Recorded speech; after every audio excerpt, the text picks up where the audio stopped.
लोकतंत्र के सबसे बड़े पर्व यानी लोकसभा चुनावों का आज ऐलान होने जा रहा है। आज दोपहर 3 बजे चुनाव आयोग लोकसभा की 543 सीटों के लिए चुनाव की तारीखों का ऐलान करने जा रहा है। लेकिन उससे पहले ही देश में एक बार फिर से सीएए को लेकर भड़काऊ राजनीति जो है वो फिर से हो रही है। एक बार फिर से एआईएमआईएम चीफ असदुद्दीन ओवैसी ने सीएए पर भड़काऊ बयान दिया है और कहा कि सीएए का संबंध एनआरसी एनपीआर से है। उन्होंने कहा कि अगर मजहब के आधार पर नागरिकता दी जा रही है तो मजहब के आधार पर छीनी भी जा सकती है। ओवैसी उन नेताओं की लिस्ट में शुमार हैं जो सीएए का मुखर होकर विरोध कर रहे हैं। हालांकि केंद्र सरकार सीएए पर अपना स्टैंड क्लियर कर चुकी है। इससे देश के किसी भी नागरिक की नागरिकता को कोई खतरा नहीं है। इस बात को बार बार दोहराया जा रहा है।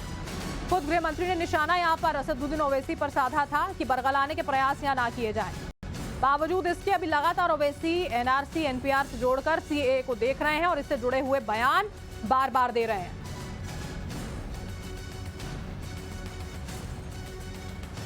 क्या सीएए कानून से पहले उनको सिटीजनशिप देने का कानून नहीं था? बिल्कुल दीजिए आप। मगर हमारा एतराज यह है कि मजहब की बुनियाद पर नहीं कानून बनाया जा सकता। लोग बार बार मुझसे कहते हैं तुम क्या बोल रहे हो, तुम्हारी शरीयत तो नहीं लेंगे नसरुद्दीन। मैं उनसे कहता हूं कि सीएए का ताल्लुक सिटीजनशिप कानून से है, एनपीआर का ताल्लुक सिटीजनशिप कानून से है, एनआरसी का ताल्लुक सिटीजनशिप कानून से है। और कब से हम लोग मजहब की बुनियाद पर सिटीजनशिप देंगे? मजहब की बुनियाद पर जब सिटीजनशिप दी जा रही है तो मजहब की बुनियाद पर छीनी भी जा सकती है। मजहब की बुनियाद पर जब सिटीजनशिप दी जा रही है तो मजहब की बुनियाद पर छीनी भी जा सकती है ना।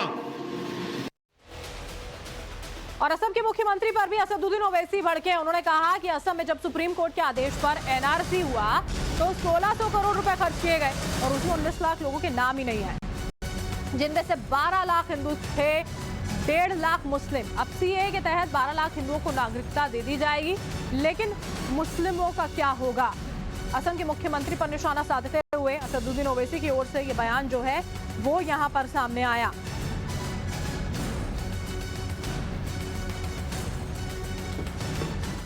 सुप्रीम कोर्ट ने कहा एनआरसी कराओ।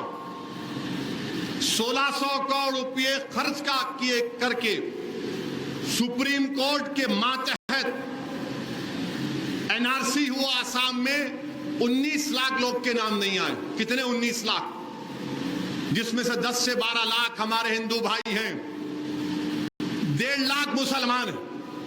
अब जब सीएए आ गया तो क्या होगा मालूम आपको? ये मैं नहीं बोल रहा हूं, आसाम के चीफ मिनिस्टर बोल रहे हैं, जो आलाजाद के हैं, हेमंतु शर्मा नाम है, बेसु शर्मा। वो कह रहे हैं कि हम सीएए से उन 12 लाख हिंदू भाइयों को सिटीजनशिप दे देंगे। ये मैं नहीं बोल रहा हूं। अब वो 1.5 लाख मुसलमान क्या करना?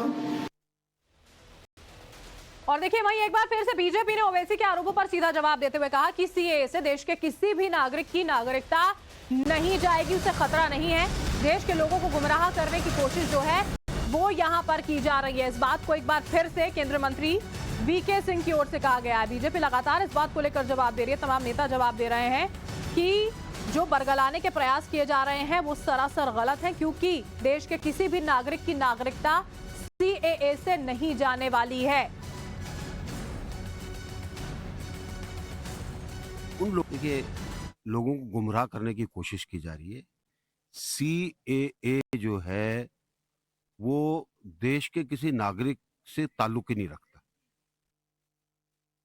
कोई हमारे किसी की नागरिकता को लेने या ना लेने का कोई उसके अंदर सवाल ही नहीं है।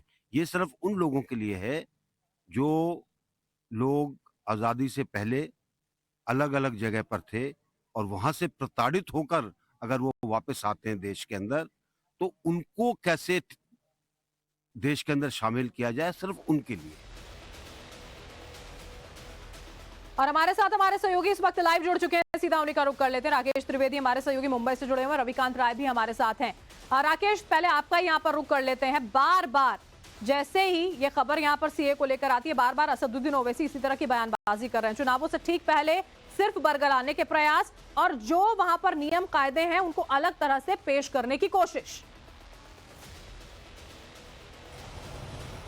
जी बिल्कुल, देखिए आज चुनाव आयोग जो है वो कहीं ना कहीं पूरे देश के लोकसभा चुनाव की तारीख का ऐलान कर सकता है। और अब 1 महीने का ही वक्त होगा जब सारे जो मतदाता है वो अपने मतदान का इस्तेमाल करेंगे। तो अब 1 महीना बचा हुआ है ओवैसी के पास अपने वोट बैंक को मजबूत करने के लिए। जानकारों का मानना है कि अब जैसे जैसे वक्त नजदीक आएगा, इस तरीके की उनकी जो भाषण है, जो स्पीच है, वो और ज्यादा हमें सुनने मिलेगी, देखने मिलेगी, जहां पर वो बहुत ज्यादा कट्टरवाद की बात करेंगे, बहुत ज्यादा लोगों को इसी तरीके से कथित तौर पर गुमराह करने की बात करेंगे। लेकिन ओवैसी साहब को जो है उन मौलानाओं की बात सुन लेनी चाहिए जो पढ़े लिखे विद्वान है। और ये कई सारे जो युवा मौलाना है वो अब ये कहने लगे हैं कि सीए का जो ताल्लुक है वो किसी भी भारतीय नागरिक से नहीं है, इसीलिए उसको लेकर के किसी की चिंता करने की जरूरत नहीं है। खासतौर से मुंबई में, महाराष्ट्र में जब हमने अलग अलग मौलानाओं से बात की तो उनको काफी ज्यादा क्लैरिटी है। लेकिन उसके बावजूद जब ओवैसी किसी मंच से इस तरीके का बयान देते हैं तो वो कितना ज्यादा पोलराइजेशन कर पाएंगे, कितना ज्यादा जो लोगों को अपने वोट बैंक में कन्वर्ट कर पाएंगे, ये आने वाला वक्त बताएगा। लेकिन जानकारों का मानना है कि जैसे जैसे अब चुनाव का वक्त नजदीक आएगा,